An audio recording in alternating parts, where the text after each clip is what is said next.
Hello and welcome to the presentation on Chapter 10, Rotational Kinetic Energy. And we're dealing with objects that are purely rotating, meaning they're not moving along any axis, X, Y, or Z. Instead, they're just rotating about a particular axis of rotation. And we can use what we know about translational kinetic energy as a starting point. So we know that we're dealing with 1/2 mv squared to start. And we're going to imagine a rigid object similar to what we did in the previous presentation.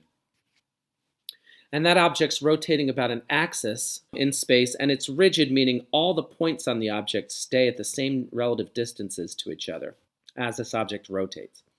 And we're going to look at a small point mass that's part of this object, and that m1 is at a distance r1 from the axis of rotation. And now we're going to look at the speed at which this mass moves. So the tangential velocity, it sweeps out a circular path around the axis of rotation, if you can imagine, as this object rotates. And so we're interested in this tangential speed, and we can apply the kinetic energy equation to it, as shown. But we also have a relationship between this speed, v1, radius, and angle. And that equation is v1 is equal to r1 omega 1, where omega is the angular speed. Now we plug that into our kinetic energy equation, and we're left with 1/2 m1 r1 squared omega 1 squared. Now we're going to take a look at how this object rotates and how two separate points on the object rotate. And since this body's rigid, that means that the angle swept out by each point must be the same. And that means that delta theta 1 is equal to delta theta 2 is equal to delta theta for any point. And that means that angular speed is the same for every point on that body. And so we can replace the omega 1 in our equation by just simply omega for the body. And now we're just going to group the m1 r1 squared term for the next slide. And so here we have our equation so far, and we want to know what the kinetic energy is for the total object, but all we know so far is what is the kinetic energy for an individual point mass that makes up that object. So all we need to do is sum these kinetic energies for every point mass. And so the equation will look like this for the total kinetic energy of the object. We see the 1/2 omega squared times the sum, but we've already defined rotational inertia as that same sum. Each point mass that makes up the object times the radius going to that point mass from the axis of rotation squared for each object. So plugging in moment of inertia gives our rotational kinetic energy as 1/2 I omega squared. And it's very similar to our translational equation, K is equal to 1/2 mv squared. So given this equation, and given the equation that we gained in the torque presentation, which is essentially Newton's law, we can use both of these to solve problems such as systems containing masses and pulleys, systems containing disks, and various rotating objects. So the difference is now we're dealing with a pulley that has rotational inertia, and that pulley contributes to the motion of the system. Whereas before, all the pulleys that we used were just vehicles to transfer motion. We assumed they were massless and had essentially zero inertia, but now we know how to calculate the rotational inertia, and we're going to use that in problems. So a good example is shown here on the right. We've got a mass attached to a pulley by a rope, and initially our system, which consists of the mass and the pulley, is at rest so that both the pulley and the mass have zero kinetic energy to start with. And then once this mass is released, it falls under the influence of gravity, which is a conservative force, and that mass pulls on the pulley and causes it to rotate. Now we can use conservation of mechanical energy here, but in order to do that, we need to take into account the kinetic energy of both the mass and the pulley. We can still use our delta U term as mg delta H for the mass itself, as the pulley here is not gaining or losing potential energy in any way. So consider example problem 10.92. We've got two masses, M1 and M2, that are at different distances from the center of rotation for this pulley.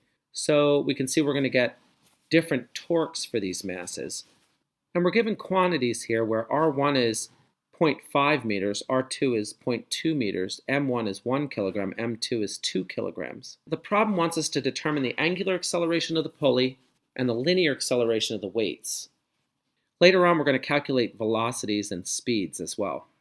In order to solve this using Newton's laws, we need three free body diagrams now. We have three objects in the system.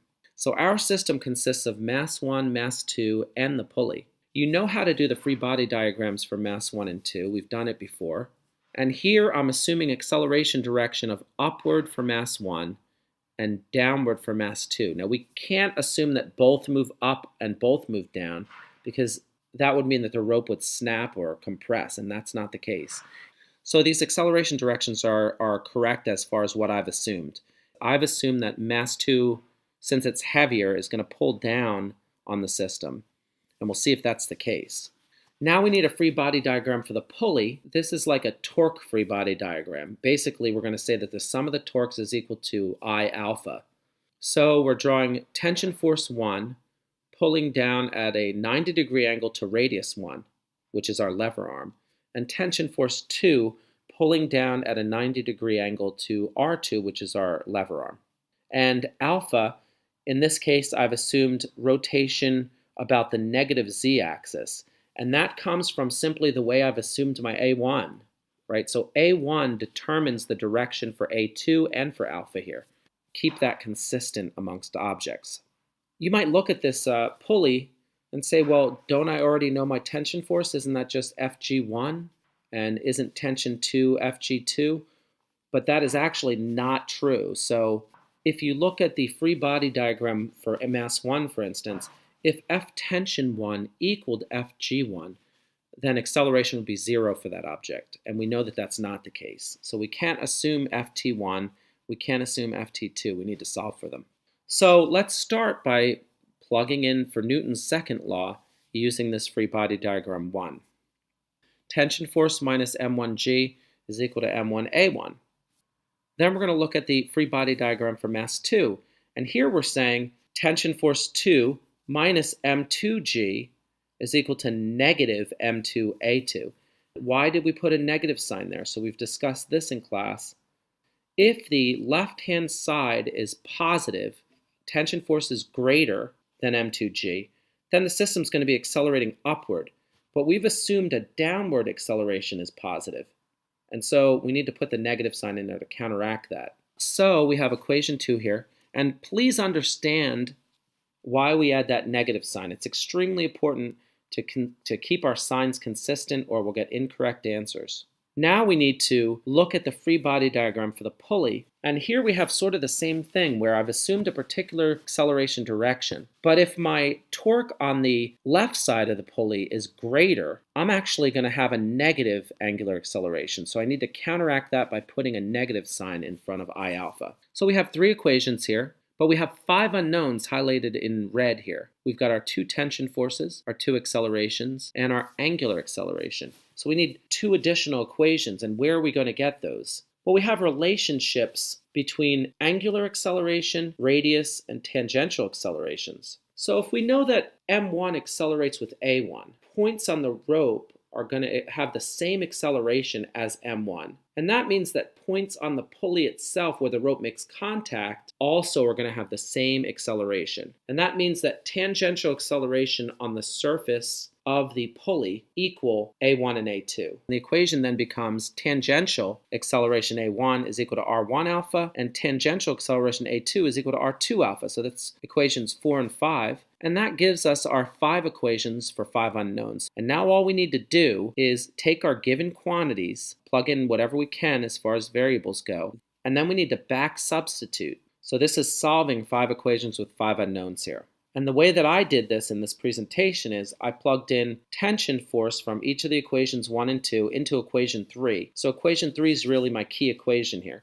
You're going to bring the 9.81 terms to the right, and you're just going to plug this term right into equation 3. And so if you do that, you get equation 3 star. We can now plug in acceleration 1 and 2 from equations 4 and 5 into that equation 3 star. And so what we're doing here is steadily eliminating variables. So the first step, we eliminated tension forces from equation 3. The second step, we're eliminating accelerations from equation 3 star. And so we're left with an equation now that just has alpha in it. And we can simplify that equation, and then we can solve for our angular acceleration. And when we do this, we get a negative quantity for angular acceleration. Negative means that the system moves in the opposite direction to what we have assumed. So looking at the free body diagrams here, we've assumed that mass 1 accelerates upward, mass 2 accelerates downward, and the pulley in turn rotates clockwise. But in fact, our system moves in the opposite direction. So even though mass 2 is greater than mass 1, why does the system move in the opposite direction? On your own, see if you can determine why this system accelerates in the way that it does. Going through and solving for the rest of the quantities, negative 0.08 for A2, negative 0.21 for A1, and our positive tension forces. So these quantities make sense. Okay, so now we've solved for all of our accelerations and everything being asked by the problem statement. But now what I want to do is add on to this. So assuming the system starts from rest, let's determine the speed after mass 1 has fallen a distance of 0.2 meters. So we're going to determine how fast mass 1 is moving, how fast mass 2 is moving, and how fast the pulley's rotating. So using Newton's laws, we found acceleration 1, and it's constant, so we can use the constant acceleration equation here. And the one that comes to mind that solves for speeds is this one shown here. And our delta H is 0.2 meters, and our initial speed is 0 because the system starts from rest. So we plug in, and we solve for speed 1 as 0.29 meters per second. Now, we use Newton's laws and constant acceleration equations to do this solution. Now what we want to do is the same thing using energy methods, and we want to compare and make sure we get the same answer. Using conservation of energy, we're saying that the potential energies of each mass, if you add them together, the change in potential energies, has to equal the negative of the change in kinetic energies for our system. So we've got 3 objects in the system, so we're left with 3 kinetic energy changes. Plugging in variables that we know gives this equation. So we've got the equation showing the mg delta h terms on the left side and the 1/2 mv squared terms on the right side. Keep in mind we don't know what delta H2 is if mass 1 falls a particular distance, because it won't be the same distance, because recall the radius to that mass's rope is different. So less rope is going to pull upward as mass 1 falls downward. But also we do have other relationships we can use. We know the relationship between these speeds and angular speed. We'll plug in R1 omega and R2 omega. And that gives us the equation shown here. Now this is an equation all in terms of the omega for the pulley and delta H2. And this is simplified. So now we have to eliminate delta H2.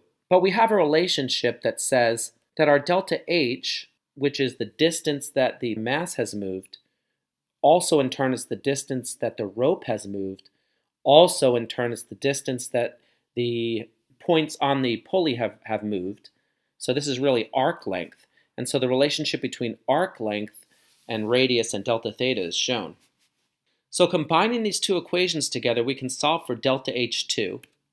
Plugging that into our equation gives us this equation. Adding these numbers together, taking the square root, we've now solved for our angular speed of the pulley. So we know what the angular speed is of this pulley now. It's 0.58 radians per second. And in turn, we can plug back into our relationships up top here and solve for our speeds for each mass. And it turns out that we get the same answer we did using Newton's laws, 0.29 meters per second for V1. Hopefully this helps you understand how we use energy methods, how we use Newton's laws. We can move forward with dealing with work for rotational motion. So recall for translation, we had the following equation. Work is equal to force times distance as a dot product for a constant force, and for a varying force, we've got an integral equation. Just plugging in what we know about rotational motion, we have the following. Notice that the work energy theorem still applies. Let's talk about power for rotational motion. Well, the only thing we have here is the same equation, dw dt. And recall for translational motion, we came up with power is equal to dot product of force and velocity. So for rotational motion, we've got the dot product of torque and angular velocity. So we can go back to our pulley example. We know that M1 fell a distance of 0.2 meters. And so now we can use the two new work equations and the power equation for rotational motion to determine the following: how much work was done on the pulley and how much power went into turning the pulley. First of all, using work is equal to delta K, we've got that delta K is 1/2 I omega squared, and so plugging in numbers, we get the total work done, which is 0.336 joules. Next, we'd like to use tau dot theta to see if we get the same answer. And so plugging in numbers for tau, looking at the free body diagram for this pulley, we can calculate torques as force times lever arm for each torque, and notice that the net torque is in the K direction looking at our axis system. We can calculate the final torque as 0.84 Newton meters. And we can also calculate delta theta by the distance that the object fell, because that distance is also the arc length, delta S1. Delta S1 divided by the radius of 0.5 meters gives us 0.4 radians in the K direction. That's our theta. Plugging the tau and theta numbers we just calculated into the dot product and doing the math gives us 0.336 joules, which is the same answer we got previously. And now let's calculate the power that went into turning the pulley. So for this one, we're using power is equal to tau times omega. And plugging in numbers that we've previously calculated, we see the value for the power that went into turning the pulley. Hopefully you've enjoyed this presentation. Be sure to go over the expert TA homework and in-class assignments for Chapter 10. Thanks for watching.